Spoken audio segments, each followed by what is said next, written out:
The Palo Alto National Battlefield in Brownsville is known for its historical roots. It impacted not only the valley, but all of South Texas.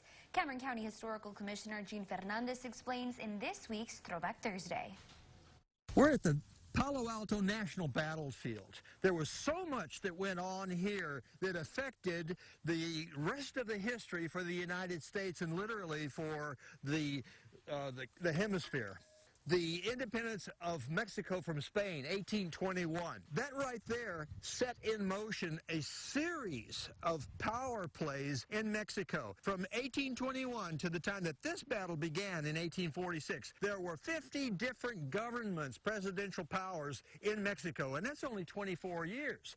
That was an underlying feature that affected the Texas Revolution, 1836. And the reason that the Texians revolted, as well as so many other colonies, mind you, because you had Baja California was ready to splinter off. Northern California had already started a movement of secession. And then you had New Mexico. You had a lot of the different states in Mexico were ready to splinter off from Mexico. Why? Because Mexico had abandoned its colonies out in the field. The area that they were governing was so vast, it went all the way up into Oregon, that they could not effectively defend it from the Native American Indians that were here. One might truly consider General Santa Anna as the fly in the ointment. He appeared so many times in this story. He was president of Mexico 8 times during the period from 1821 all the way up to 1846.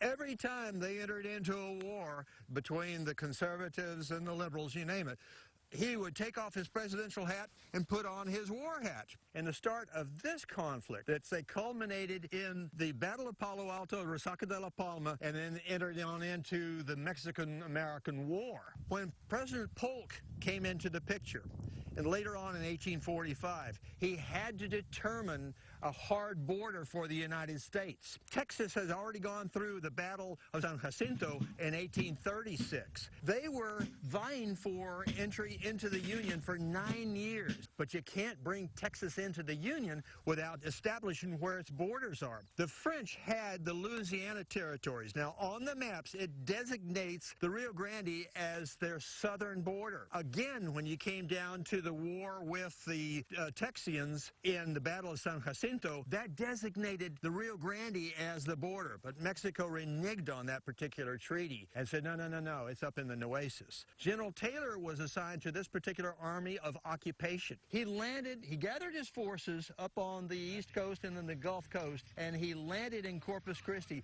and began his deployment towards the river.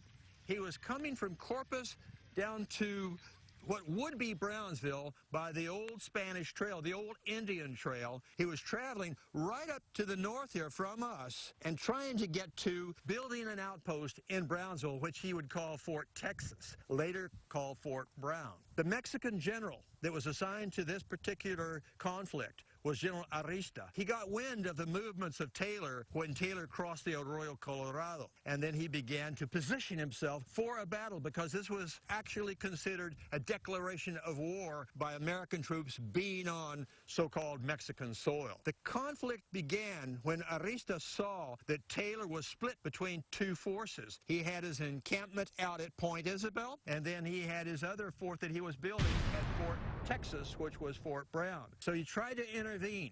The technicality of how that conflict began was extremely important for the outcome of the battles that took place. All that took place here set up so much that came afterwards in the defining of territories and the building of treaties. The elements that went into this conflict were monumental in terms of the future development of the United States, and the rest is history. For KVEO News, I'm Eugene Fernandez.